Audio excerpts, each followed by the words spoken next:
Hello guys, welcome my back to channel. तो friends देखिए, हम लोग अभी वीडियो शूट कर रहे हैं और क्या बोलते हैं लॉन्ग में शूट कर रहे हैं। आज क्या बोलते हैं बड़ी बहू से हुक्म चलाने से पहले तुम है। तो फ्रेंड्स उसी में हम लोग आज शूट करेंगे दोस्तों। आप लोग मेरे वीडियो पर बने रहिएगा, प्यार दुलार देते रहिए दोस्तों। और अच्छा लगे तो कमेंट करिएगा, अच्छा नहीं लगे तो फिर भी आप लोग कमेंट करिएगा।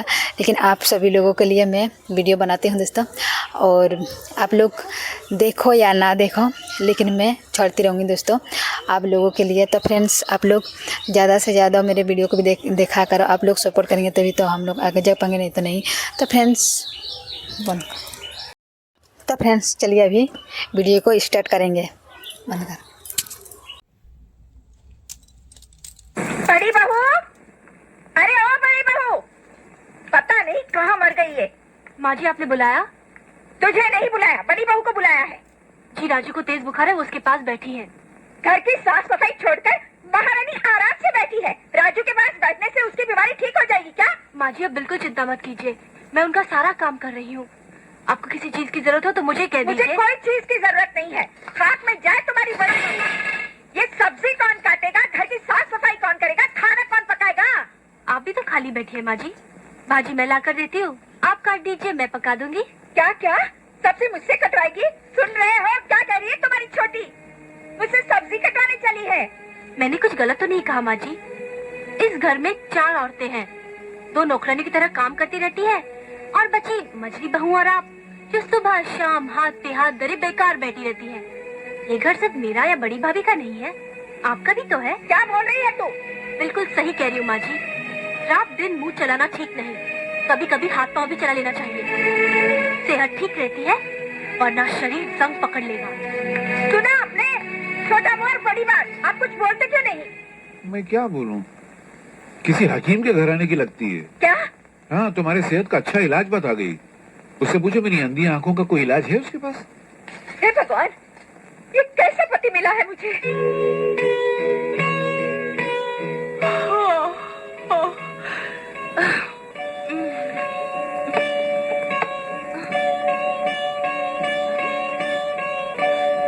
आज इतनी देर हो गई, बड़ी भाभी अभी तक मेरे लिए बेटी नहीं लाई। अभी खबर लिखती हूँ। डार्लिंग, क्या है?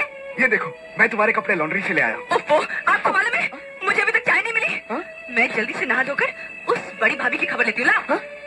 हाँ हाँ डार्लिंग, जरा जम के खबर लेना। हाँ, मुझे भी अभी तक चाय नहीं मिली।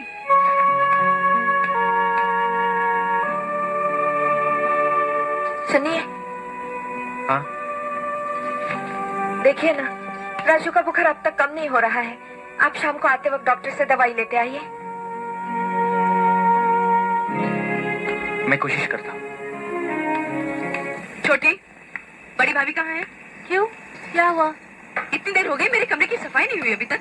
तो एक काम कर लो ना, उस कोने में झाड़ू पड़ा है, उसे उठा लो और अपने कमरे की सफाई खुद कर डालो। क्या? मैं झाड़ू लगाऊंगी? मैं? तो और कौन करेगा? वही जो आज तक करती आई है। इस घर की सफाई करती आई है, झाड़ू लगाती आई है। कौन? बड़ी भाभी ना। वो आज तक बड़ी भूल करती आई हैं। तुम्हारा काम कर करके उन्होंने तुम्हें सुस्त और काहिल बना दिया है। क्या? मेरी बात पूरी तरह सुन लो। औरत जात को अपना काम खुद कर लेना चाहिए। इससे औरत जात की इज्जत भी रहती है और धर्म भी पूरा हो जाता है। हम भारत की मिट्टी से जन्मी बेटियां हैं, ये हमेशा याद रखना चाहिए। अब शर्माओ मत। वहाँ झाड़ू पड़ा है, उसे उठा लो और अपने कमरे की सफाई खुद कर डालो। क्या? मैं सफाई करूंगी? मैं इस घर में 6,000 रुपए किसे देती हूँ? झाड़ू लगाने के लिए, सफाई करने के लिए? तुम 6,000 रुपए किसके हाथ में देती हो? माँ जी के हाथ में। माँ जी के? ठहरो। पिताजी, आप कुछ कहते क्यों नहीं है? हाँ? आपको पता है छोटी बहू ने क्या क्या कर डाला? उसने तो झाड़ू तक थमा दिया हाथों में। अरे भाई, अब तुम राई का पहाड़ बना रहे हो तो मैं क्या करूं? अब तुम एक बात बताओ, अगर तुम्हारी पत्नी थोड़ी देर ही झाड़ू मारेगी तो क्या उसका धर्म भ्रष्ट हो जाएगा? आप तो वाह वाह पिताजी, इस घर में 6,000 रुपए देने के बाद भी क्या मैं ही झाड़ू लगाऊंगी? तुम्हारा क्या मतलब है कि जिसका पति जितने कम पैसे देगा उसकी पत्नी को उतनी ज्यादा झाड़ू पोता करना पड़ेगा? जी, अब आप सही समझे हैं।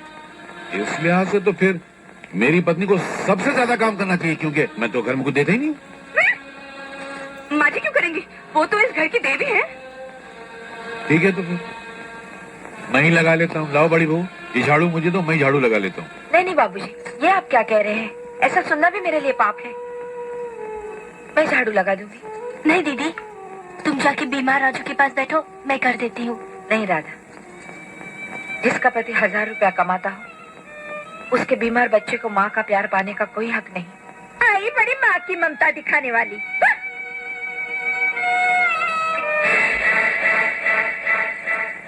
राधा, राधा बेटी।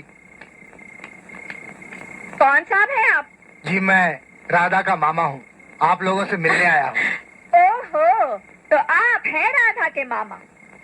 मेरे छोटे बेटे को फांस लिया और बिना किसी लेन देन के अपनी भांजी को फटे पुराने कपड़ों में लपेटकर मेरे घर भेज दिया। ये धर्मशाला है या किसी भिखारी के पालने की जगह? हाँ? अब आ ही गए हो महाशय, तो एक बात सुन लो। मैंने तो सोच रखा था कि मैं अपने बेटे रवि की शादी कोई ऐसी लड़की से करूंगी जो बहुत सारा दहेज लाए, एक बहुत बड़ा टीवी। ब्लैक एंड व्हाइट या कलर, वो भी तो बतलाओ ना बेचारों को। तुम चुप रहो जी। हाँ, और 1 लाख रुपए पूरे नगद। हाँ, 1 लाख रुपया तो सबसे ज्यादा जरूरी है। देखिए माशे, मेरी बीवी को इस उम्र में नए नए शौक पैदा हुए। उसे कलर टेलीविजन चाहिए, VCR चाहिए, गहने चाहिए, नए नए कपड़े चाहिए, स्कर्ट चाहिए, ऊंची एड़ी वाला सैंडल चाहिए, किसी भी हालत में चाहिए, चाहे उसके लिए उसे अपने बेटे ही नीलाम करना क्यों न पड़ जाए। तुम बहुत बोल चुके, चुप रहो। हाँ, रुपयों का इंतजाम कब तक होगा? अरे सर झुकाए क्या खड़े हो? अगर इंतजाम जल्दी नहीं हुआ ना तो याद। क्या करोगी? अब दुर्गा, मैं तुमसे पूछता हूँ, अगर इंतजाम नहीं हुआ तो तुम क्या करोगी? अपनी बहू को जिंदा जला डालोगी? कभी भूल कर ये काम मत करना, क्योंकि आजकल बड़ा सख्त कानून है उस सास के लिए जो अपनी बहू को जिंदा जला डालती है। कम से कम 14 साल की कैद हो जाती है उसको, और अंदर तुम्हारी तानाशाही भी नहीं चलेगी। और सबसे बड़ी बात यह है कि तुम्हारी गालियां सुनने को, तुम्हारा जुल्म सहने को और तुम्हारी सेवा करने को तुम्हारी बड़ी बहू भी अंदर नहीं होगी। समझ गई? हाँ हाँ समझ गई। मामा जी, चले जाइए आप यहाँ से, चले जाइए, और आइंदा इस घर की चौखट पर कदम मत रखिएगा। चले जाइए मामा जी, चले जाइए। आज के बाद इस घर की दहलीज पर कदम भी नहीं रखूंगा। गरीब इंसान अपनी औलाद को ज़बानी प्यार और शब्दों की दौलत ही दे सकता है, क्योंकि दुनिया की दौलत तो उसकी हैसियत से बाहर होती है। बेटी, मैं ये अंगूठी लाया था तेरे लिए। जरा देखो तो अंगूठी। इतनी हल्की अंगूठी। तुमने हमें अपनी तरह भिखारी समझ रखा है क्या?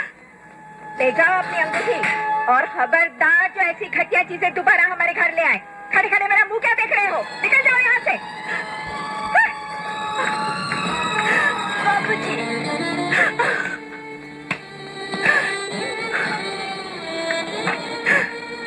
बाबूजी,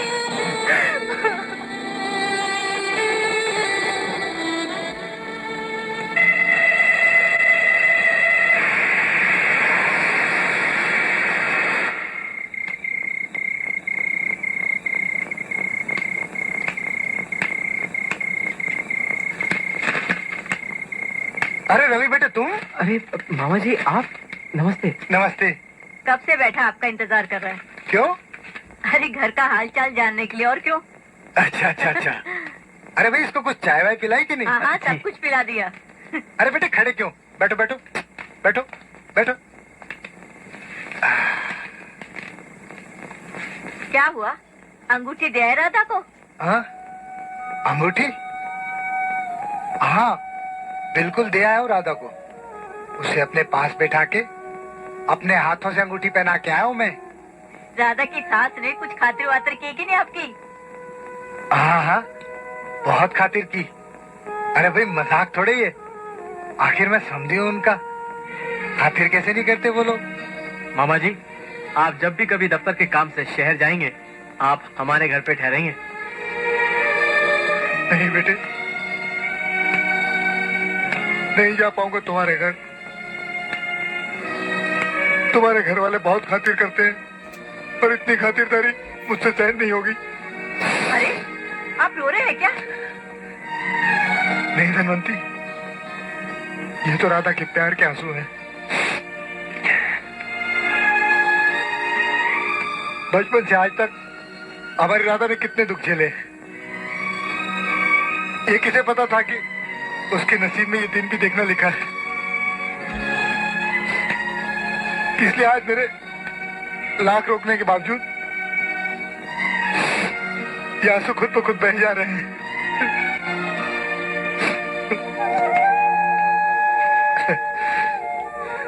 तेरा काम कैसा चल रहा है? बहुत अच्छा। जी शुक्रिया।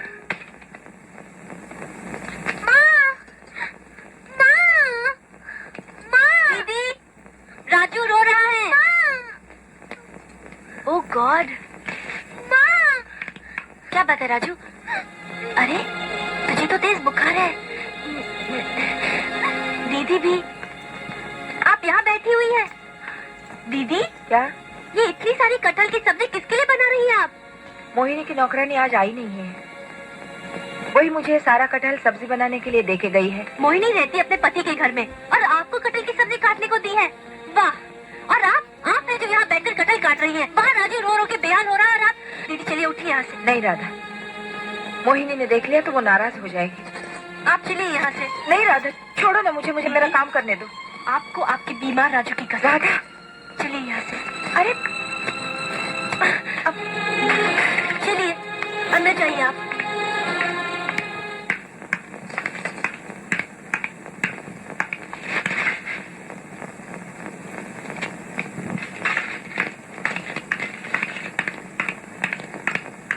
चुड़ैल, अरे ये कटहल वैसे की वैसी पड़ी है और ये महारानी गायब। अभी देखती हूँ।